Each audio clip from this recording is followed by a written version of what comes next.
Kóńkó jábélé kálukú lómi ṣe tirẹ̀. Kóńkó jábélé kálukú lómi ṣe tirẹ̀. Ohun tí mo rí tó ṣẹlẹ̀ nílẹ̀ Yorùbá lónìí nìyí. Láàárín àwọn àgbààgbà kóńkó jábélé ni. Láàárín àwọn ìyálọ́jà ìyálóde ìyálájé, láàárín àwọn lọ́balọ́ba kóńkó jábélé kálukú lómi ṣe ti ẹni. Láàárín àwọn religious leader gbogbo ẹ̀sìn pátápátá kóńkó jábélé náà ni mo rí. Ẹ wá já tẹ̀síwájú àgàgà lọ́dọ̀ àwọn politicians leaders wa. Ṣé kìí ṣe ìlú kóńkó jábélé kálukú lómi ṣe tirẹ̀? Ẹ wá jẹ́ ká lọ gàràgà ká lọ sáàárín àwa youth ọ̀dọ́ àsìkò yìí. Ṣé kìí ṣe ìlú kóńkó jábélé kálukú lómi ṣe tiẹ̀? Mo wá jókòó mo wò rere ayé ìtẹ̀síwájú ilẹ̀ Yorùbá. Ominú ń kọ mí. Ẹ̀yin ìyá mi yàlàyàlà, ẹ̀yin baba ńlá kú baba ńlá baba mi káàkiri àgbáyé tá a pera wa tá a sì jẹ́ ọmọ ìran Yorùbá. Jókòó kó wo ilẹ̀ Yorùbá. Ṣé ominú ìtẹ̀síwájú ògo ọjọ́ ọ̀la ilẹ̀ Yorùbá ṣé kò máa kọ ẹ́? Torí mi ò rí nínú gbogbo ìwà kóńkó jábélé tó ní kálukú ṣe tí ò wá sí ẹnikẹ́ni. Àwọn wo la wá rí tó wá dúró lótìtọ́ gan-an tí wọ́n rí lì í fẹ́ ìtẹ̀síwájú ìran Yorùbá tí kìí ṣe pé irọ́ ni wọ́n ń pa fún ìwà àtẹ̀mí. Tí kò ń ṣe wípé ohun tí ìwà àtẹ̀mí fẹ́ gbọ́ ni wọ́n wá sọ. Tí wọ́n fi ìrìn àjò yìí tí wọ́n fi ń pa owó tí wọ́n fi ń bì happy.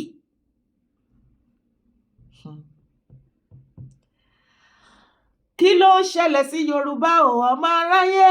Mo ní kí ló ń ṣẹlẹ̀ sí Yorùbá o ọmọ Oòduà o?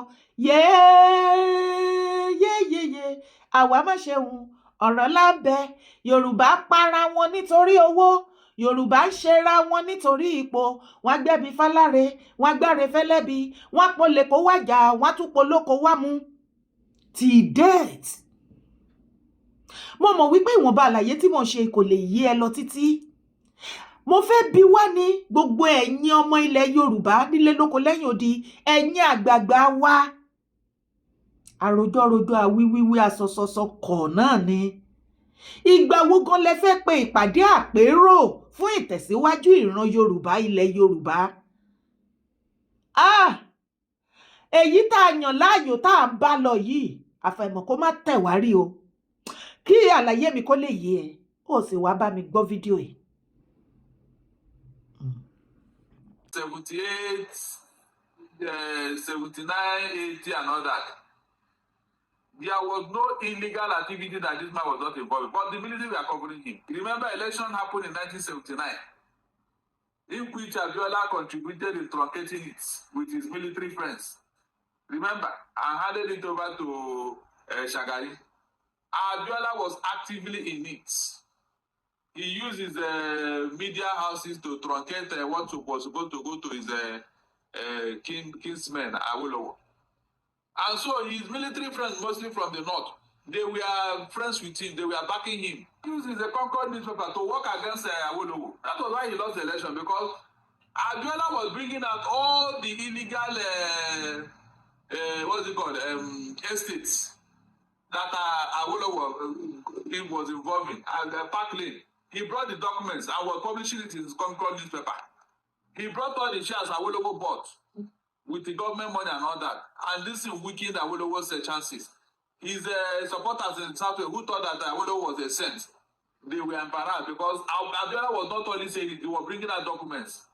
The Tribune tried to counter it, but they could not because the evidence was overwhelming.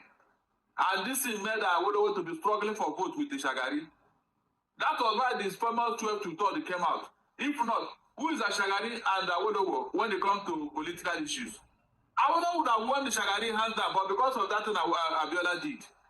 And because this in favor did not, they now love you. They thought that yes, they have a friend in this guy. So whatever he was doing illegally, they closed their eyes to it. They closed their eyes to it. And this was the same Awolowo who gave free education to the Southwesterners, and Abiola benefited from it. Abiola benefited from Awolowo's free education. And now when it matters most, they disappointed Awolowo. And since that time till now, have we found our rhythm as a nation? The answer is no. So Abiola contributed a lot to what happened to this country till today. Because if Awolowo had come on board, he would have made a lot of difference. These people that are disturbing it today, he would have sent them packing. They would have retired long ago. That's a fact. They would have retired long ago. But because of what Abiola did for his own selfish interest, look at where we are today. Look at where we are today. That is an issue. So when the same people who brought him up now told him, look, you see this presidency, we know you very well. You're a very corrupt man. We don't want you here. They told him, but, he didn't listen. He was banking on the fact that IBB told him that he should contest. Because he said he went to IBB and told him, are you joking or do you mean it? He said, no, go ahead, contest. I'm leaving off it, this and that. He didn't know that they were looking for a way to pull him down because they know he has made a lot of money from all the illegal activities that he was involved in. They knew Abiola like the back of their hand.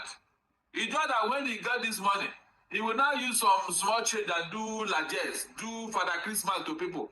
And people thought that Abiola was a nice man. He wasn't. The true fact is that he wasn't a nice man. And even Abiola himself, he knows. El-Rufai òun ṣe kure, ó wà lára àwọn tó bayé Nàìjíríà jẹ́. Ó wà lára àwọn tó ń fi ẹ̀sìn tó fi ń gbógun tó ń gba ẹ̀mí tó ń da ilẹ̀ Nàìjíríà rú. Ṣùgbọ́n gbọ́ ọ̀rọ̀ tó sọ òun ni mo fẹ́ kí ìwà tèmi mú. Ó ní Tinubu, ẹ má fi ìyà Tinubu kẹ́ ẹ fi jẹ gbogbo àwa ọmọ Yorùbá, ìran Yorùbá.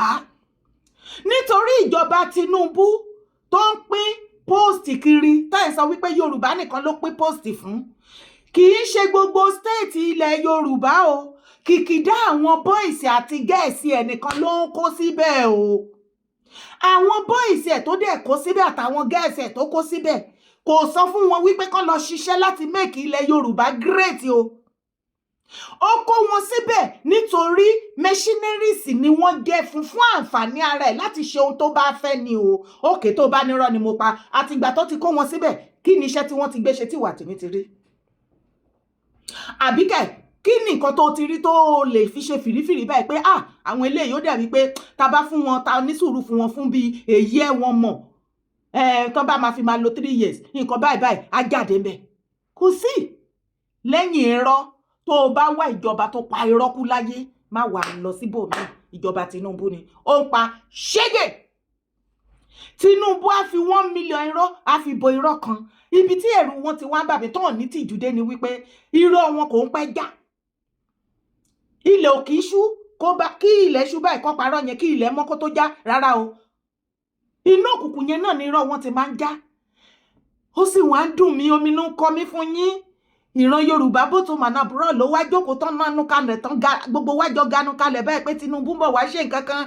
Tinubu lèmi dé ń rí nírí wípé kò rí ti anybody rò géèmù ara ẹ̀ ló ń play kò kí ẹ̀ bí ilẹ̀ Yorùbá bá wù kó gbé rí bó bá wù ẹ̀yin ọmọ Yorùbá kẹ́ rí nǹkan ṣe nílẹ̀ Nàìjíríà kò káyé yín tó bá ti ṣe tí ẹ̀ ló ń ṣe àti family ẹ̀ ẹni tó bá kàn tóun náà bá fẹ́ jẹ́ nǹkan kóun náà kó struggle débẹ̀ òun ní nǹkan tí mò ń rí lára Tinubu. Gbogbo attitude ṣé ìwọ ò mọ Tinubu lánàá kó tó dé ni ó ti mọ̀ lánàá kó tó dé ni èèyàn tó ti mọ̀ lókùnkùn ó wá dòsó fẹ́ máa gbé náà wò ìwọ ló ń deceive ara ẹ̀ torí kò deceive ara ẹ̀ ó mọ ibi tó ń lọ. Ṣé ìwọ àtèmi ò mọ̀ wípé anti Yorùbá ni Tinubu tẹ́lẹ̀tẹ́lẹ̀ ni? Ta ló wá ń fi ìwọ àtèmi lọ́kàn balẹ̀ àbí kí ni nǹkan tó orí tó sọ àbí ìgbésẹ̀ wo lórí tó gbé ìrìn wo lórí tó rìn tó fi wá believe wípé all of a sudden tó ló become a president o ó ń bọ̀ wá yí padà àwádé pro Yorùbá. Ìran all of a sudden Tinubu akọ̀dédé love ìran Yorùbá ni akọ̀dédé wá sọ wípé yes Yorùbá yẹn ló kù. Ẹ má jẹ́ àtọ̀ra wa kí àtàtàkì kó má bàa mú ọ̀pọ̀lọpọ̀.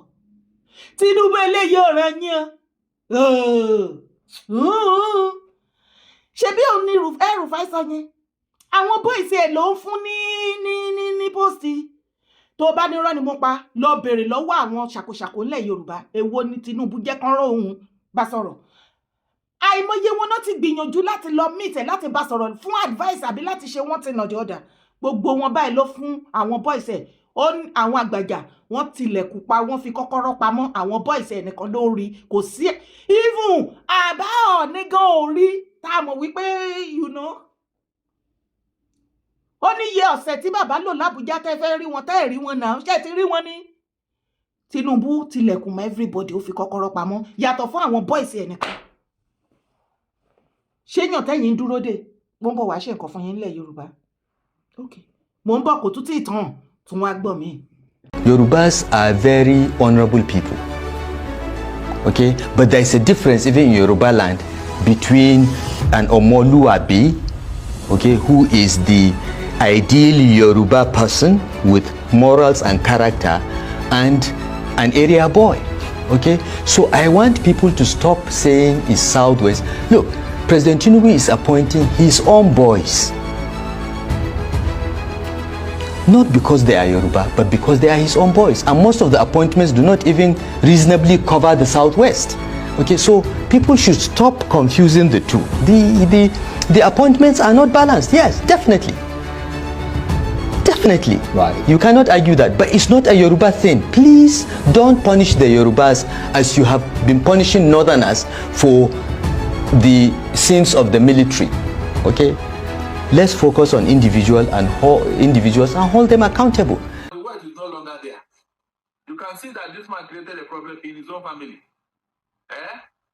If you look at it very well, Abiola, if you said that Abiola was not a nice man, the other person that is ruling now, is it better? It's not better. The only difference that, as at the time Abiola was holding sway in the Southwest, he was the only cock that crossed in the village. What Abiola lost, Tinubu have gained it. You know why? Because at that time, the military was in power. They were backing Abiola. They were backing him until Abiola became over-ambitious. I said it, I wrote one article in the Sun newspaper that Abiola died in vain. My editor was very, I don't know, he said that article can cause problem. He called me to tone it down because of what I said there. And I analyzed it. If Abiola was not over-ambitious, with what he had another, and with the conditional bail given to him by Abacha, he would have gone home because he who fight and run away live to fight another day. The people who told him don't agree, they will have all run away to through Nadeko route. But Abiola, because he did not advise himself, he want to challenge the military. Meanwhile, you don't have one military man behind you. You see, the people that knows you, they know you too well. They know you see finish. They told you don't look for this, you will not get it too. David Mark said it, Abacha said it, but the IBB, to save his own life, he has to sacrifice Abiola. Because they were after, they told IBB to his face that, look, if you give this hand over to this, I will kill you. IBB said it now. Because of the level of corruption they saw in Abiola. They saw what he was doing. So all this is accumulated in what happened to him. As at that time, the military was in power. But to Tinubu, for reasons based on, he was not even around that time. That was when he was talking about CSU, when he was going abroad, and he was not around. So he made international friends. And that was why these people backed him up when he wanted to contest in Nigeria. Where do you think the Tinubu got the bit that he brought him to power? Where do you think he got the... Definitely he was from outside. That's the truth. And that was why he came in. With these resources. You thought he was fighting for Nadeko. No. Is it not written that Nadeko in America now realized that Tinubu betrayed them? And they are asking America to investigate him properly. Because while Tinubu was fighting with Nadeko, he was even in touch with the Aso Rock, Abacha and Co. His henchman Bagudu is in Tinubu's government today. Why do you think Tinubu brought him in? You can imagine. I mean, the henchman, the man who found all the money abroad that Abacha was siphoning, it was Bagudu. But he's in Tinubu's cabinet today. And these are the people who were fighting Nadeko. Can you see what is going on? So why would you bring such a man if not that something connected you people somewhere in the past? Láti ìgbà tí Tinubu ti débẹ̀ ni everybody ti ń gbìyànjú àti rí. Even àwọn tó gbé Yorùbá nation dání tó ní wọ́n lead, wọ́n ti gbìyànjú láti rí President Bola Ahmed Tinubu.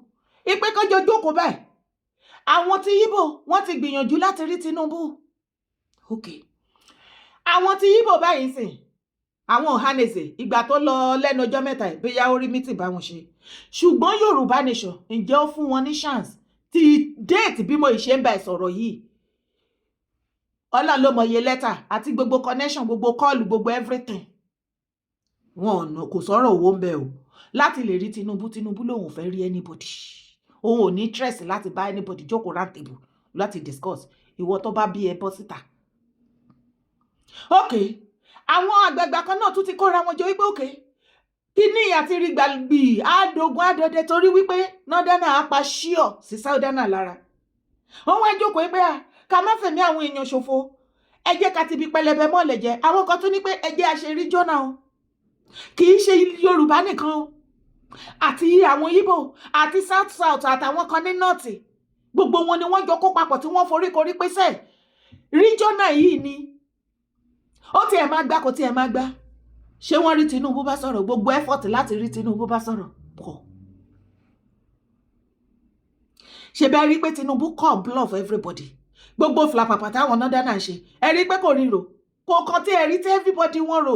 ẹ̀yin tí àgbààgbà ilẹ̀ Yorùbá gbogbo yín ṣe bẹ́ẹ̀ ti tọ́mọ ẹ̀dìyẹ pa oníye tó ti bọ́ lápò nínú àkáǹtì ọ̀pọ̀lọpọ̀ yín lórí pé ẹ fẹ́ rí ṣó padà jẹ́ kán rí yín. àwọn bọ́ìsì ò ní jẹ́ kán rí torí kò nídìí yín mọ́.